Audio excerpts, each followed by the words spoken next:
Yes, thank you. Yes, I'm giving an example of research we have done last year to establish the effects of soil management options on soil functions in arable farming in the Netherlands. I did it with two colleagues of Wageningen University and Research. And I'm going to present now some of the results before you can make your coffee in a few moments.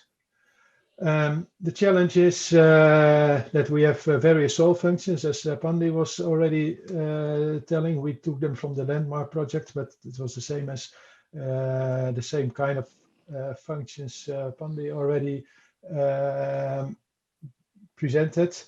And besides, we have the soil, and we know all of them that soils is quite complex because of the influence of parent material, climate, water, land use, and maybe some other aspects as well.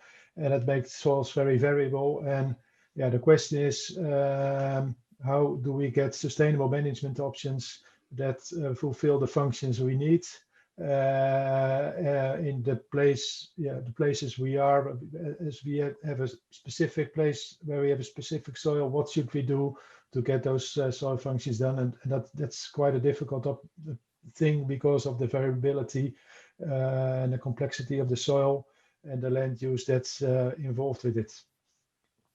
So what we have done, we looked at 4 long-term experiments we have in the Netherlands in arable farming, focused on soil management, on sandy soils, on clay soils, with soil management options like organic matter amendments, with compost, soil tillage, mainly with non-inversion tillage in various variants, and also in using cover crops or adapting rotations.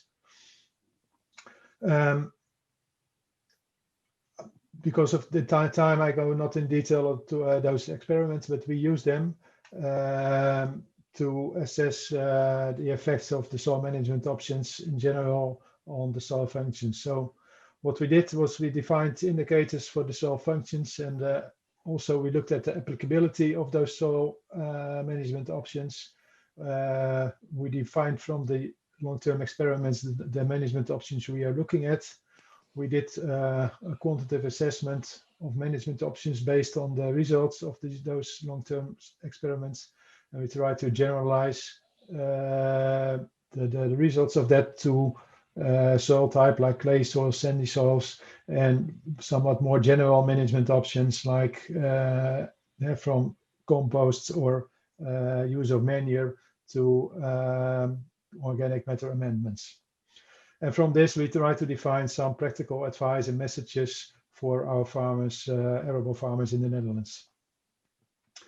So I show you some of the results for 2 management options: reduced tillage and extra compost.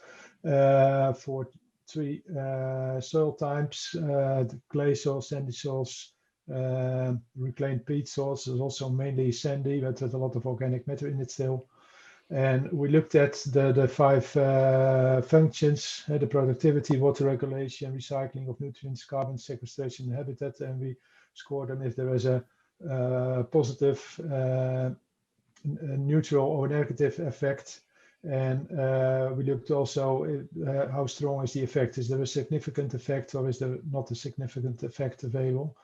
And what's in this picture striking is that we see no red color. So the management options the alternative management options we looked at gave all a positive effect compared to the conventional ones: reduced tillage compared to plowing, extra compost compared to not adding extra compost. So that's nice to see. However, some combinations we have no data yet or not analyzed yet, and for some combinations we need some more certainty about the effects that can be somewhat improved. But if you look at the applicability of the soil management options, it is somewhat worse. We see some red colors appearing, like that in our results from our experiments. We see that reduced tillage, extra compost lead to some negative financial results. It is not very negative, but that it makes it still quite difficult to then convince farmers that it is a good option to do, and also sometimes to extra labor needs. And also we looked at knowledge and skills and organization needs, and yeah, that are other problems that or can be problems that for adoption by farmers, that you need some more knowledge about how to till your land, when do you need to do your operation, and what machine do you use, and how to use the machine in the right way. That are often questions, and yeah, that can also be have a negative effect in the end if you do it not on the right way. And not all measures are applicable on all sites, or like for compost, we don't have the availability of compost to apply on all agricultural land in the Netherlands. So our conclusions is that are that we can give insight in the effects of measures on the soil functions. We can give an overview of this. This is for us still a first step. We are continuing evaluating other measures with this methodology, and we try to improve the results of last year.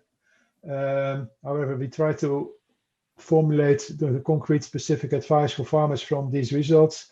However, that is quite difficult because of the the variation in soil quality and the land use. It's difficult to make an exact prediction of effects we see in these long-term experiments and translate them to other fields of commercial farmers.